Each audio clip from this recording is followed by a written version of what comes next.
ముహూర్త చింతామణి 8వ భాగం. నిన్న మనం జనరల్ మ్యాటర్లో నుంచి వైదిక సాంప్రదాయాలు విధానాల మీదకి వెళ్ళిపోయాం.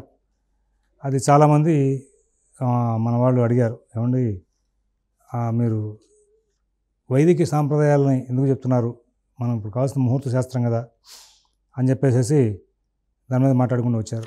అయితే మరి ముహూర్త శాస్త్రం తెలియాలి అంటే వైదిక సాంప్రదాయాలు మొత్తం తెలియాలి. అందుకోసమే వైదికం చేయించేటువంటి వ్యక్తులు ఎవరైతే ఉన్నారో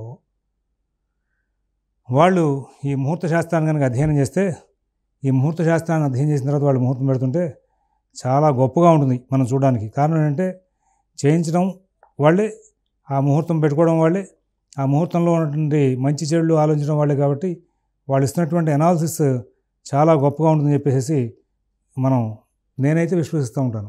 నాకైతే ముహూర్త శాస్త్రం చదివేవాడికి వేదశాస్త్ర పురాణాల మీద అవగాహన ఉండాలి, లేదా వైదిక సాంప్రదాయాలకు సంబంధించినటువంటి కర్మకాండ చేయించేవాడికి ముహూర్త శాస్త్రం మీద అవగాహన ఉండాలి. ఎందుకు చెప్తానండి, ఒక యజ్ఞానికి ముహూర్తం పెట్టాలని మనం సరిపోం. యజ్ఞానికి పంచాంగంలోనూ మన విషయాలు చదువుతూ ఉంటాం, వాళ్ళు అడుగుతూ ఉంటారు. కానీ వాళ్ళు దానికి సంబంధించినటువంటి ముహూర్తాన్ని ఏమైనా తీసుకుంటారు, ఎక్కడ అడ్డంకులు లేకుండా చాలా చక్కగా, అంత పెద్ద పెద్ద క్రతువులు కూడా చిన్న చక్కటి పూజల ఇంట్లో చేసిన అష్టోత్తర పూజ అంత తేలిగ్గా చేసేస్తారు కార్యక్రమాలను. వాళ్ళ ముహూర్తాల విషయంలో ఒక సిద్ధాంతిని వాడు వేలు పెట్టి ముహూర్తం చెప్పడం జరగదు.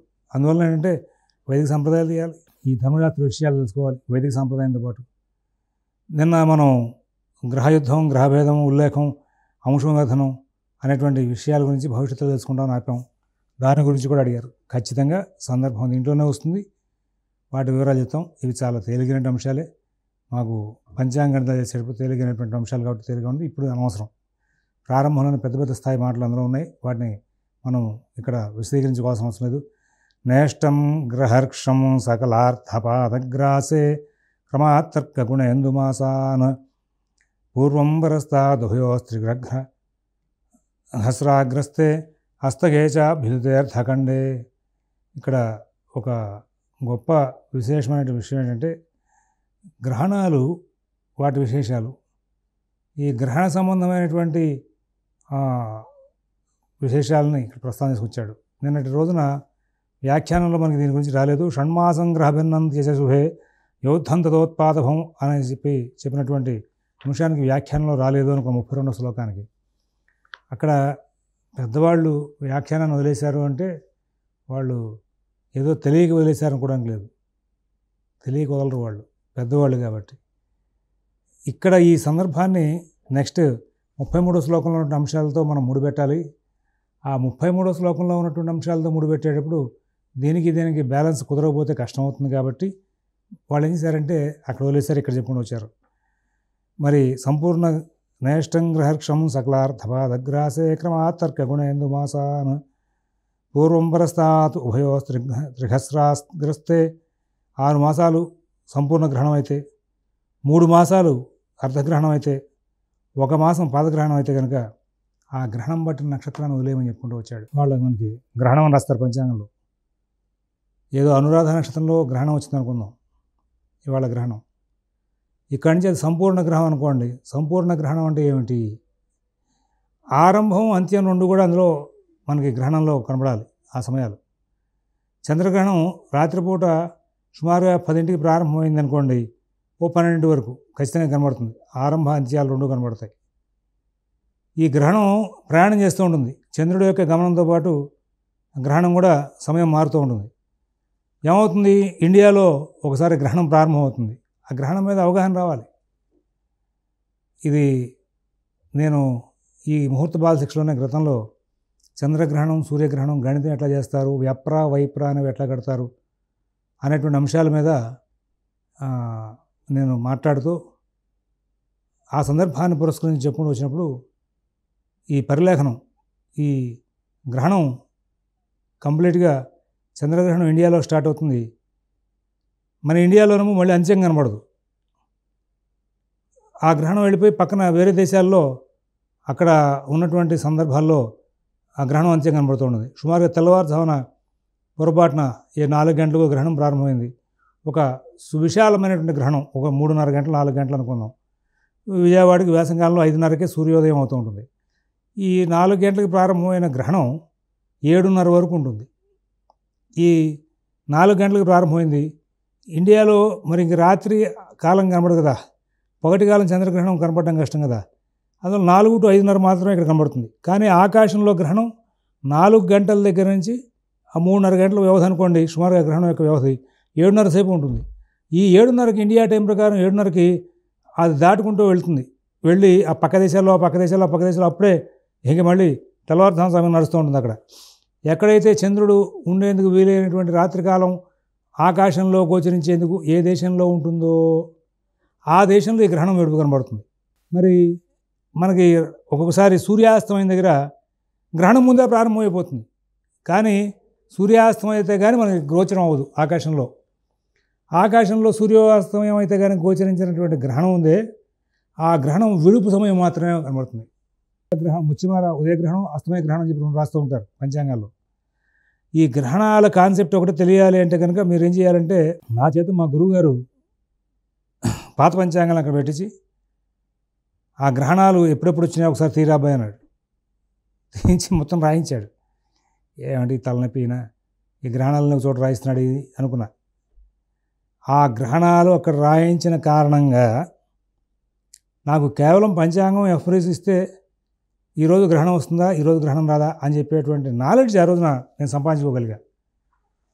ఎందుకు అట్లాగా చేయించారు అనేది ఆ రోజు నాకు అర్థం కాల. పిడపర్తి వారి పంచాంగాలు ఎక్కువ వాడుతూ ఉండేవాడు అమ్మడుగు నాగేశ్వరం గారు అని చెప్పేసి నాకు ముహూర్త శాస్త్రం పాఠం చెప్పిన ఆయన. పిడపర్తి వారి పంచాంగంలో ధర్మశాస్త్ర విశేషణ బాగా ఉండేది. పాతకాలం పంచాంగాలు ఇప్పుడు కూడా అట్లాగే ఉంది. పాతకాలం వాళ్ళు చాలా విశదీకరించి రాస్తూ ఉండేవాళ్ళు. ఎందుకంటే అప్పట్లో పండితుల మధ్యలో బాగా స్పర్ధ, విద్యా స్పర్ధ ఒకటి నడుస్తూ ఉండేది. దానికోసం ఇప్పుడు రాస్తూ ఉండేవాళ్ళు. ఆ గ్రంథాల పేర్లు ఆధారాలు రాస్తుండేవాళ్ళు. అవన్నీ చోట రాయించారు. నేను రాస్తున్నాను. నాకు చిన్నపిల్లాడిని కాబట్టి పైగా ఇంటర్మీడియట్ చదువుతుండగా ఆయన దగ్గర చదువుతున్నాను. అప్పుడు ఇంటర్మీడియట్ డిగ్రీ దాకా కొంచెం విసుగు కూడా వస్తుండేది. చేతస్థపం చేస్తాడని కాదు, అలా రాయడం మూలంగా నాకేమిటంటే గ్రహణానికి సూర్యోస్తమయానికి చంద్రగ్రహణం ముందే ప్రారంభమైపోయి సూర్యాస్తమయం తర్వాత విడుపు మాత్రం కనబడే గ్రహణాల లక్షణం ఏంటి, అలాగే సూర్యోదయానికి ముందుగా గ్రహణం ప్రారంభమై సూర్యాస్తమయ అది గ్రహణం యొక్క విడుపు మనకు కనపడదు, గ్రహణం ఆరంభం మాత్రం కనబడుతుంది. ఇంకా రాత్రిపూట సుమారుగా 7-8కో 8కో ప్రారంభమైతే మరి గ్రహణం విడుపు పట్టు రెండు కనబడేవి. అటువంటి గ్రహణాల లక్షణాలు ఏంటి, అప్పుడు ఆబ్దికాలు పెట్టుకోవడానికి ఎవరు రాసేవాళ్ళు ధర్మశాస్త్రం విశేషాలు అవన్నీ రాయించారు. తంగరాల వాళ్ళ పంచాంగం కూడా చూసి దాంట్లో వాళ్ళు మరి ఎలా చెప్పాను, పాతకాలం వాళ్ళ మధ్యలో విద్యాస్పర్ధ ఉండేది, ధర్మశాస్త్ర సంబంధమైనది. ఇప్పుడు పండితుల్లాగా రోడ్డు మీద పడి కొట్టుకునేవాళ్ళు కాదు. వాళ్ళు చక్కగా గౌరవప్రదంగా సబ్జెక్టే, బంధుత్వమే, వాగ్యుద్ధం అంతా అయిపోగానే శాస్త్ర చర్చ అంతా అయిపోగానే మళ్ళీ అందరూ చక్కగా భుజాల మీద చేసుకుని హాయిగా ఒక చోట అందరూ కలిసి కబుర్లు చెప్పుకుని దేవతార్చన చేసుకుని భోజనాలు చేసి చక్కగా వెళ్ళేవాళ్ళు.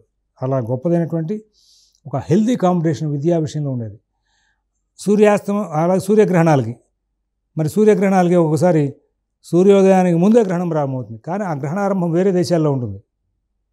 ఆ వేరే దేశాల్లో ఉంటుందని నాలెడ్జ్ నీకు రావాలి అంటే వాళ్ళ గ్రహణం ఎట్లా ఉంటుందని పంచాంగాలు తీసి చదవాలి, పాతవో కొత్తవో. సరే వాళ్ళు నెట్లో దొరుకుతున్నాయి, మాకు పాతవే కొత్తవే అని కూడా అంటున్నారు. నెట్లో దొరికితే గణితం దొరుకుతుంది, ధర్మశాస్త్రం ఎట్లా దొరుకుతుంది? ఇది సనాతన ధర్మానికి సంబంధించిన భారతీయ దేశం.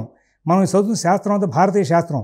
మనం వాళ్ళ కర్మగాలి మన పంచాంగ గణితాలు పాశ్చాత్యులు చేసిన విధానాలతో పంచాంగాలు చేసుకుని గ్రహణాలు ఇట్లాంటివి చేసి వాడుకుంటున్నాం. పాశ్చాత్యులు చేసినటువంటి విధానాలను కొంత మనం ఇందులో వాడుకుంటున్నాం వాళ్ళ. కానీ మన మహర్షులు వాళ్ళే స్వతంత్రంగా అన్నీ సాధించుకుని హర్గణం దగ్గర నుంచి సూర్యాస్తమయాలు గ్రహణాలు అన్నీ కూడా ప్రత్యక్షంగా కనబడేవి. అలాగే ప్రత్యక్షంగా కనబడే తిథివార నక్షత్ర యోగకరణాలు అన్నీ కూడా వాళ్ళే సాధించుకున్నారు. మరి వాళ్ళ ఓటరిస్తున్నాం, మరి వాళ్ళ కొత్తగా ఇవాళ కాలానికి సరిపడా భారతీయ విజ్ఞానంతో సమానమైనటువంటి భారతీయ ఖగోళ విజ్ఞానంతో ప్రధాన సమానమైనటువంటి గ్రంథాలు కొత్తగా ఏం పుట్టలేదు. చివరిలో వచ్చినటువంటి జ్యోతిర్గణితం ఇప్పుడు సరిపోవట్లేదండి అనే పండితులు మాత్రం పెరిగారు. జ్యోతిర్గణితం సరిపోవట్లేదు, కానీ వాళ్ళు సరిపోయే గ్రంథాన్ని నువ్వు తయారు చేయగలిగావా అంటే చెప్పండి. నేను సాధించానంటాడు ప్రతివాడు. వాడు ఏం సాధించాడో వాడికి చూపించడు. సాధించడమా సరిపెట్టడమా? నువ్వు చేసిన గణితం సరిపెడుతున్నావా? సరిపెట్టడం అంటే ఇక్కడ ఒక 4 తగ్గిందయ్యా అంటే 4 కూడుకోవడం, 3 తగ్గిందయ్యా అంటే 3 కూడుకోవడం, అది సరిపెట్టడం కాదని చెప్పేసి దానికి ఒక సూత్రం తయారు చేసి ఇవాళ గ్రహాలు ఇట్లా సంచారం చేస్తున్నాయి కాబట్టి ఈ గ్రహాలతో సమానమైన సూత్రం ఇది, ఇగో ఈ సంస్కారం ఇట్లా చేస్తే కనుక ఈ పంచాంగం ఇట్లా సరిపోతుంది అని చూపించేటువంటి విధానాలు ఏమైనా వచ్చినాయా అంటే నా పరిజ్ఞానంలో ఏం రాలేదు ఇంకా జ్యోతిర్గణితం తర్వాత. పాశ్చాత్య విధానాలతో ఉన్నటువంటివి అంటేనేమో అందరికీ కోపాలు వస్తున్నాయి. కోపాలు వచ్చినా భవిష్యత్తులో పంచాంగం భారతీయ పంచాంగం అనే టైటిల్ ఉంటుంది, పాశ్చాత్య విధానాలే ఉంటాయి. ఈ మధ్యకాలంలో వేరే వాళ్ళది పంచాంగం గణిత పుస్తకాన్ని విక్రించాను, వాళ్ళకి కోపావేశాలు వచ్చినాయి. ఎంత వెర్రిదనం అంటే ఆ పంచాంగంలో మొత్తం అంతా ఫారినర్స్ దానికి సంబంధించినటువంటి విషయాలను కూడా అందులో రాసినటువంటి అంశాలు ఉంటాయి. అది రాసినంత మాత్రాన అది భారతీయ తత్వ విధానమా అంటే భారతీయ విధానానికి మనకి సూర్య సిద్ధాంతంలో ఏ విధమైన విధానాలు చేసి గణితాన్ని సాధించుకోవాలి అని చెప్పాడో అదే విధానాలతో గణితాన్ని సాధిస్తూ నేటి కాలానికి సరిపడా దృక్ సంస్కారాలు చేసుకుంటాం. ఈ దృక్ సంస్కారాలు ఎక్కడెక్కడ మధ్య మధ్యలో కాలానుగుణంగా మారిపోతూ వస్తాయి. సరిపెట్టడానికి ఒక్కొక్క విజ్ఞానవేత్త గణితవేత్త ఈ ఖగోళ విజ్ఞానవేత్త దాని సూత్రాలను ప్రతిపాదిస్తాడు.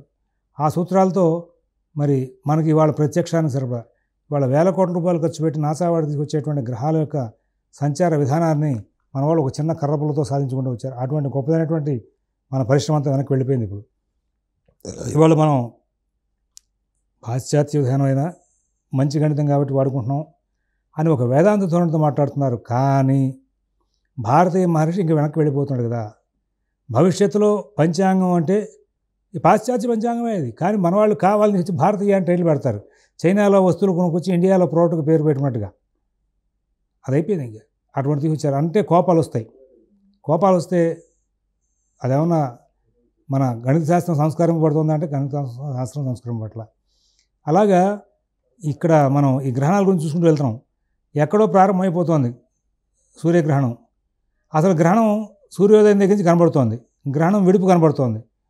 అయితే ఇక్కడ మనకి గ్రహణం విడుపు వరకు కనబడుతుంది కాబట్టి గ్రహణం విడుపు మాత్రమే ఉన్నట్ట, గ్రహణం సూర్యోదయంతో ప్రారంభమైనట్ట కాదు. సూర్యోదయానికి ముందు కూడా గ్రహణం ఉంది. ఇది ఎక్కడ మనకు కనపడలేదు కదా. ఈ సూర్యగ్రహణం సూర్యోదయానికి ముందు ప్రారంభమైన గ్రహణం మనకు కనపడలేదే. అది అరగంట ఉందో, పావు గంట ఉందో, గంట ఉందో, గంటన్నర ఉందో, ఇది ఎక్కడుంది అంటే ఆ సూర్యగ్రహణం సూర్యుడు యొక్క గమనంతో పాటు దేశాల మీదుగా ప్రయాణం చేస్తూ మార్పు తీసుకుంది. ఎక్కడ పగటి కాలం ఉంటే అక్కడ సూర్యగ్రహణం కనబడుతుంది కదా. పగటి కాలం ఉండాలి, మరి కొంచెం దగ్గరగా అమావాస్య గడియల దగ్గరగా ఉండాలి. అలాగే రాత్రిపూట చంద్రగ్రహణానికి రాత్రిపూట పూర్ణిమ అంత్య గడియలు ఉండాలి, అది దగ్గరగా ఉండాలి. ఆ చంద్రుడు రాహుతోనో కేతువుతోనో, కేతుగ్రస్తం అయితే కేతుతో కలిసి ఉంటాడు, రాహుగ్రస్తం అయితే రాహుతో కలిసి ఉంటాడు.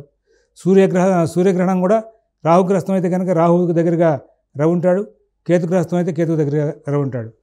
ఆ విధానాలు ఉండాలి. విధానాలు ఉంటూ మరి ఆ యొక్క గమనం సూర్యోదయానికి ముందే ప్రారంభమైంది.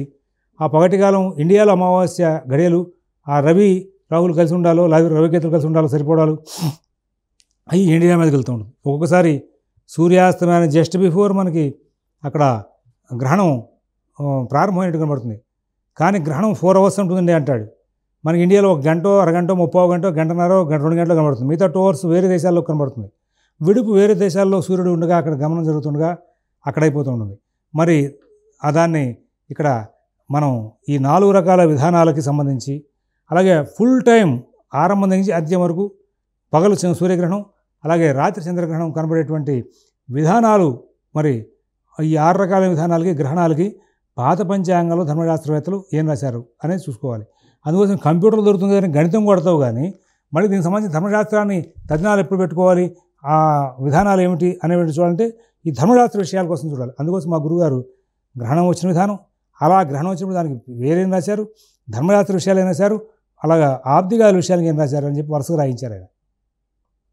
అలాగా రాసుకున్నాక ఆయన చేసిన పని ఏంటంటే ఈ గ్రహణం యొక్క స్టార్టింగ్ ఎండింగ్ టైంలకి మరి ఆ యొక్క రవి రాహు కేతు వీళ్ళ యొక్క డిగ్రీలు ఎఫ్ఎంఎస్ ప్రకారం, అప్పట్లో కంప్యూటర్లు ఇవన్నీ లేవు, ఎఫ్ఎంఎస్ ప్రకారమే ఎంతెంత ఉన్నాయని చెప్పేసి క్యాలిక్యులేట్ చేసి అక్కడ రాయించేవాడు. నాకు రాయిస్తే నాకు గ్రహణం మీద అవగాహన వచ్చింది.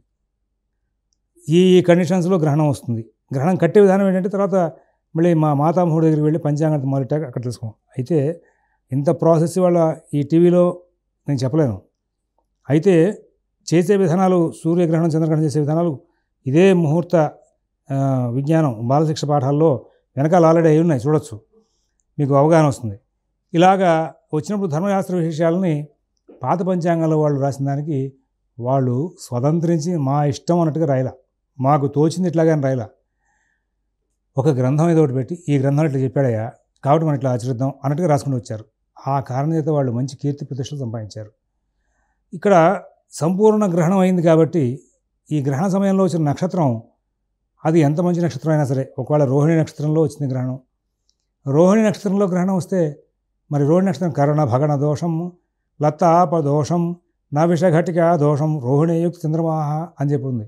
అయినప్పటికీ కూడా మన వాళ్ళు ఏం చేశారంటే గ్రహణ నక్షత్రం కాబట్టి ఇక్కడి నుంచి 6 మాసాలు వదిలేద్దాం, ఇది ఎవడు రిస్క్ తీసుకుంటాడు, ఈ గ్రహణ నక్షత్రం రాబోయే సంపూర్ణ గ్రహణంలో 6 నెలల పాటు వదిలేకపోతే ఆ గ్రహణ నక్షత్రం అయిన కారణంగా ఆ గ్రహణ నక్షత్ర ప్రభావం మన ఏదైనా ఇబ్బంది పెడితే చాలా ప్రమాదం కదా, మనం ఎక్కడ తట్టుకుంటాం సామాన్య మానవులు, అందువలన వదిలేండి రాబాయ్ అన్నాడు. ఇప్పటికీ కూడా నేను నా పంచాంగంలో ముహూర్తాలు రాస్తే ఒకవేళ గ్రహణ నక్షత్రంలో ముహూర్తం కనుక వస్తే ఆ పక్కనే గ్రహణ నక్షత్రం రాయడం వల్ల నాకు అలవాటు, మా పెద్దలు నాకు చేసిన అలవాటు, అందువల్ల దాన్ని అనుష్ఠిస్తున్నాను. అలాగే గ్రస్తాస్త గ్రహణం కనుక అయితే గ్రహణం జరుగుతుండగానే అస్తమయం అయితే కనుక గ్రహణం పడడానికి ముందు 3 దినాలు త్యాజ్యాలు, గ్రస్తోదయం అయితే కనుక గ్రహణం అయిన తర్వాత అస్తమానంలోపే గ్రహణం విడిస్తే కనుక దానికి గ్రహణం అనంతరం 3 దినాలు త్యాజ్యం అంటే వదిలిపెట్టాలి అని చెప్పుకుంటూ వచ్చాడు.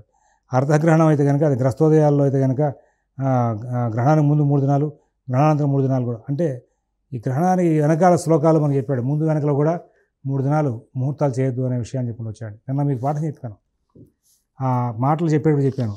మనకి మన వాళ్ళు ఇవాళ రేపు కదా గ్రహణం, ఇవాళ ముహూర్తం తీసుకోవడానికి ఏమైంది, గ్రహణ శూల అనేది ప్రయాణానికే కదా అని పెడువాదం చేస్తూ ఉంటారు.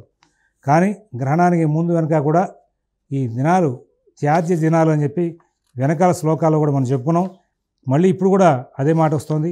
కాబట్టి అందరూ కూడా ఈ గ్రహణ సంబంధమైన విషయానికి సంబంధించి మీరు పరిపూర్ణమైన విజ్ఞానాన్ని సంపాదించుకొని దీని ప్రకారంగా గ్రహణానికి ముందు వెనకాల కూడా ముహూర్తాలు పెట్టకుండా మన దగ్గరికి వచ్చినటువంటి వ్యక్తులు సుఖంగా జీవనం చేసేందుకు వీలైనటువంటి విషయాన్ని గమనించుకుంటూ ముందుకు వెళ్తారని భాషిస్తూ స్వస్తి.